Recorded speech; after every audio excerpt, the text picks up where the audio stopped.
안녕하세요. 로브리 성형외과 대표원장 성형외과 전문의 윤성원입니다. 오늘은 만약에 내 가족이라면 권하고 싶은 수술이 혹은 시술이 무엇일지에 대해서 알아보는 시간을 가지겠습니다. 상담을 하다 보면은 이런저런 질문을 많이 받게 되는데 그 중에 이제 자주 받는 질문 중에 하나가 원장님, 만약에 제가 원장님 딸이라면 지금 이 수술을 권유하시겠어요? 혹은 원장님, 제가 만약에 원장님의 엄마라면 이 수술을 권유하시겠어요? 라는 질문을 종종 받곤 하는데요. 그래서 제가 한번 곰곰이 고민을 해보고 과연 내 가족이라면 이런 수술이나 시술은 시키고 싶다라는 거를 한번 정리를 해보았습니다. 선정 기준은 효과도 좋고 그리고 상대적으로 부작용도 적고 그리고 가성비가 좋은 수술을 간추려 보았습니다. 이 부분은 지극히 개인적인 의견이기 때문에 너무 절대적으로 받아들이지 않으셨으면 좋겠고 반은 재미로 그리고 반은 참고 삼아 들어줬으면 감사하겠습니다. 정리하다 보니까 한 6개 정도가 나왔는데요. 6위부터 1위까지 말씀드리도록 하겠습니다. 6위는 모발 이식입니다. 남자 탈모인 중에서 이제 모발 이식을 생각해보지 않은 사람은 별로 없을 거예요. 이제 대머리를 해결한다면 노벨상을 따놓은 당상이라는 말도 있고 또 탈모인은 많고 효과적인 방법은 매우 드물기 때문에 먹는 약으로는 프로페시아나 뿌리는 약으로 미녹시딜 등의 FDA 승인을 받았지만은 효과를 보려면 시간이 오래 걸리기도 하고 또 사람마다 느끼는 효과가 제각각이기도 하고 그렇습니다. 그래서 가장 즉각적이고 가장 확실한 해결책으로 모발 이식이 있는데요. 생각보다 부작용이 많지는 않고 효과는 좋아서 가족 중에 만약에 탈모가 있다면 적극 추천해 볼 생각이 있습니다. 모발 채취부위 부작용으로 좀 말이 많긴 하지만은 비절개 모발 채취법이 등장하여서 이 부분도 어느 정도는 해결이 된 상태입니다. 제 주변에 실제로 모발 이식으로 효과를 본 분들이 몇 분 계셔서 한번 뽑아보았습니다. 그 다음에 5위는 이제 팔자 필러입니다. 이번 것은 수술이 아니라 시술인데요.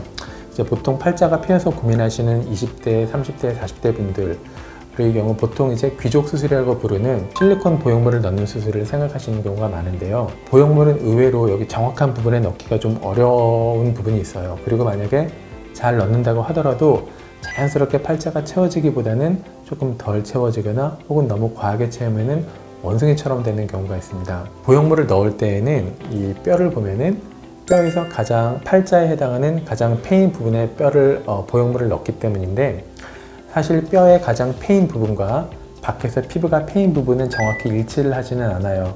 일반적으로 피부는 중력에 의해서 처져 있기 때문에 뼈의 패인 부분보다는 팔자의 패인 부분이 앉았을 때 혹은 서 있을 때 기준으로는 약간 아래에 있습니다. 그래서 팔자 보형물을 넣게 되면 보통 보형물이 나의 팔자보다 약간 위에 위치한다라는 느낌을 흔히 받을 수가 있습니다.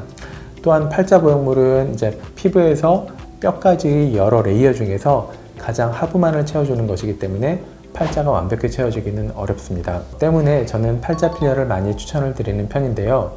필러는 피부를 직접 보고 시술을 하기 때문에 좀 더 정확한 위치에 주입을 할 수가 있고 또 여러 층에 깊은 층부터 중간층, 얕은 층까지 여러 층에 골고루 넣을 수 있기 때문에 좀 더 효과적으로 팔자를 채울 수가 있습니다. 또한 한 23게이지 이상의 조금 두꺼운 캐뉼라를 사용해서 넣게 되면은 혈관을 찌르거나 압박해서 생기는 부작용들을 최소화할 수 있기 때문에 저는 팔자가 심한 분들은 팔자 필러를 넣는 것을 추천을 드리고 싶습니다.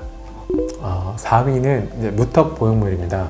의외로 한국에 무턱인 인구가 많아요. 이제 무턱이라는 것은 턱이 좀 짧고 뒤로 후퇴해 있는 것을 말하는데 인상이 조금 가벼워 보이고 하안변부가 짧아지기 때문에 중안변부가 상대적으로 길어 보이거나 부각되기가 쉽습니다. 이 경우 몇 가지 해결책이 있는데 가장 근본적인 것은 턱뼈 전진술입니다. 하지만 뼈 전진술은 의외로 많이 전진하기가 어려워요. 이론적으로는 10mm까지도 전진이 가능하다고 하지만은 이렇게 되면은 뼈의 접촉면이 좁아지기 때문에 효과적으로 고정이 잘 안 될 수가 있습니다. 그래서 아주 간단한 방법으로는 턱에 보형물을 넣는 방법이 있어요. 뼈 수술에 비해서는 훨씬 간단하고 그리고 보형물의 두께만큼 전진 효과가 있기 때문에 뼈 수술보다 전진하는 효과는 더 좋습니다.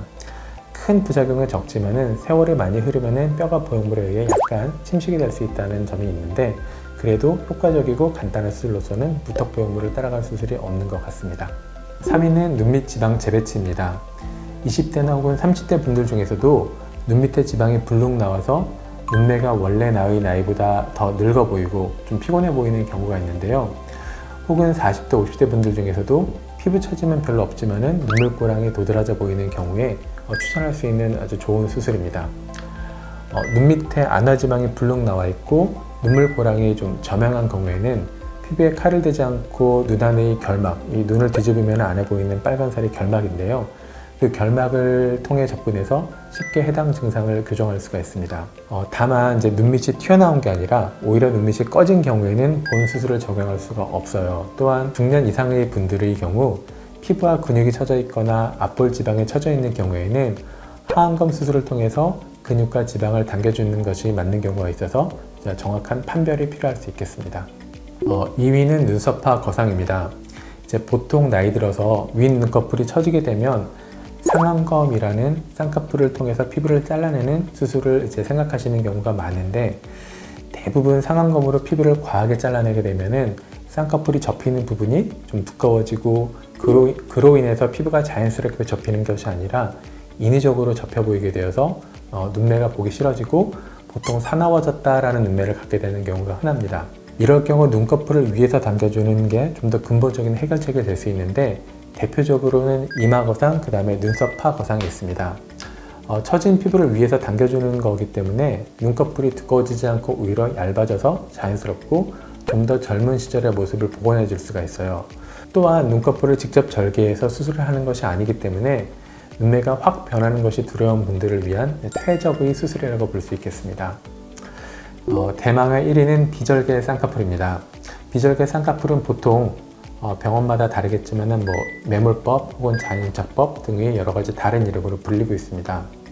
보통 쌍꺼풀이 없는 무쌍의 경우에는 피부 처짐으로 인해서 내가 타고난 원래 눈보다 눈이 작아 보이고 혹은 피곤해 보이고 졸려 보이게 됩니다. 보통 요새 쌍꺼풀이 짙은 눈매보다는 무쌍을 선호하는데, 사실 성형외과 의사로서 보면 좀 안타까운 현상입니다. 높은 쌍꺼풀을 싫어한다면 쌍꺼풀을 속쌍이나 좀 낮게 잡으면 됩니다. 쌍꺼풀은 쌍꺼풀이 생기는 게 중요한 게 아니라 그로 인해 과도하게 올라가 있던 눈썹이 내려오고 눈의 면적이 커져서 남자는 시원한 눈매, 그리고 여자는 훨씬 예쁘고 또렷한 인상을 만들 수가 있어요.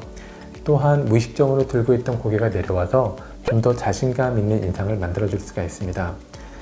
단 피부가 두껍다거나 눈을 뜨는 힘이 실제로 약한 경우에는 비절개 쌍꺼풀이 맞지 않을 수도 있기 때문에 병원에서 정확한 진단을 받아보시기를 권합니다. 지금까지 내 가족이라면 권하고 싶은 수술 혹은 시술이 무엇인가에 대해서 여러분들과 이야기를 나눠보았습니다. 지금까지 르브르 성형외과 윤성원이었습니다. 감사합니다. 구독, 좋아요 부탁드리겠습니다.